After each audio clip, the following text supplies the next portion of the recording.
ધોરણ 11 અને 12 વિજ્ઞાન પ્રવાહની પરીક્ષા આપતા વિદ્યાર્થીઓ અને એમાંય તેમાં પાસે ખાસ એ ગ્રુપના વિદ્યાર્થીઓ માટે જેડબલઈ બોર્ડ ગુજકેટ એમાંથી કયું મહત્વનું છે એના માટે આજે આપણે ડિસ્કસ કરવા જવાના છીએ।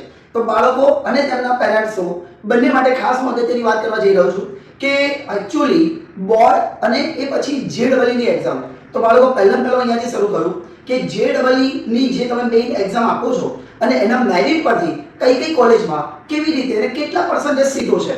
તો બાળકો પહેલા એની પર ધ્યાન રાખજો, પછી આપણે આગળ ડિસ્કસ કરીએ।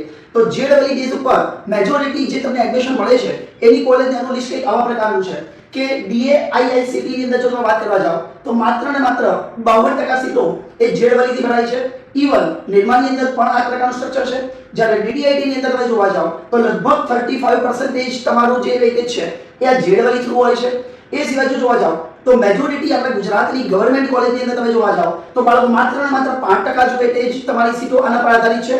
એ સિવાય મેજોરિટી અધર એસએફઆઈ કોલેજ જોવા જાઓ એટલે કે પ્રાઇવેટ કોલેજ જોવા જાઓ તો માત્ર ને માત્ર 10 થી 20% વેટેજ જેડબલઈ પર છે। જ્યારે આની કમ્પેરિઝનમાં તમે જોવા જાઓ કે બોર્ડ અને ગુજકેટ તો ધ્યાનથી જોવા જાઓ તો ડીએઆઈઆઈસીટી કે નિર્માણની અંદર લગભગ 35% ની આસપાસ 35 થી 33% એપ્રોક્સિમેટ છે। તો એ આની પર આધારિત છે, બોર્ડ અને ગુજકેટ પર છે।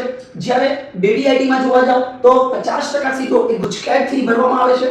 આ સિવાય જો તમે જોવા જાઓ તો ગવર્નમેન્ટ કોલેજની અંદર 95% સીટો એ તમારી બોર્ડ અને ગુજકેટ થી ભરવામાં આવે છે અને અધર સેલ્ફ ફાઇનાન્સ કોલેજ પ્રાઇવેટ કોલેજની અંદર 80 થી 90% કોલેજો બાળકો એ બોર્ડ અને ગુજકેટ થી ભરવામાં આવે છે। તો પહેલા વાલી મિત્રો તેમજ વિદ્યાર્થી મિત્રો તમને ખબર છે તમારી કેપેસિટી કેટલી છે, તમારે કેવી રીતે મહેનત કરવાની છે, તમારો ગોલ કયો છે। તમારે ગુજરાતમાં એડમિશન જોઈએ છે, આઉટ ઓફ ગુજરાત આઈઆઈટીસ માં જોઈએ છે તો ઓબ્વિયસલી તમારે જેડબલઈ ને ફોકસ કરવું જ જોઈએ।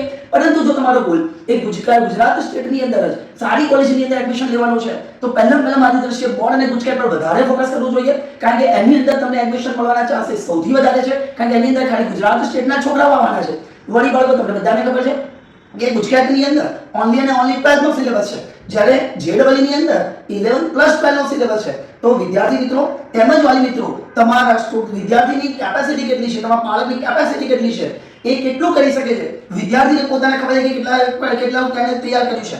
તો એ બધા બાબત ઉપર ધ્યાનમાં રાખીને તમારે પ્રિપેરેશન કરવી જોઈએ। કદાચ તમને એમ થાય કે બંનેની પ્રિપેરેશન સરખી છે પણ બાળકો જો તમે એકલા 12મા પર જ વધારે ફોકસ કરી અને જો તમે તમારા ગોલને ટાર્ગેટ બનાવો તો ગુજકેટની અંદર સારામાં સારું રિઝલ્ટ લાવી શકો એમ છો અને એના પરથી એડમિશન વધારી માર્ક વધારી અને તમે સારામાં સારી કોલેજમાં કે જ્યાં જેડબલઈમાં પણ એડમિશન મળે છે પણ એના કરતાં વધારે સીટો આપણી છે અને તમે ગુજરાત સ્ટેટમાં દેવા માંગો છો તો એને વધારે ફોકસ કરવું જોઈએ। તો બાળકો આ રીતે તમારું સીટનું કેલ્ક્યુલેશન વિચારી અને તમારી પ્રિપેરેશન કરો, તમારો ખોટો સમય ના બગડે, તમારી મહેનત વ્યર્થ ના જાય। તો એના માટે આવી રીતે પ્લાનિંગ કરી અને મહેનત કરવી મારા માટે સુટેબલ ગણાય એવું છે।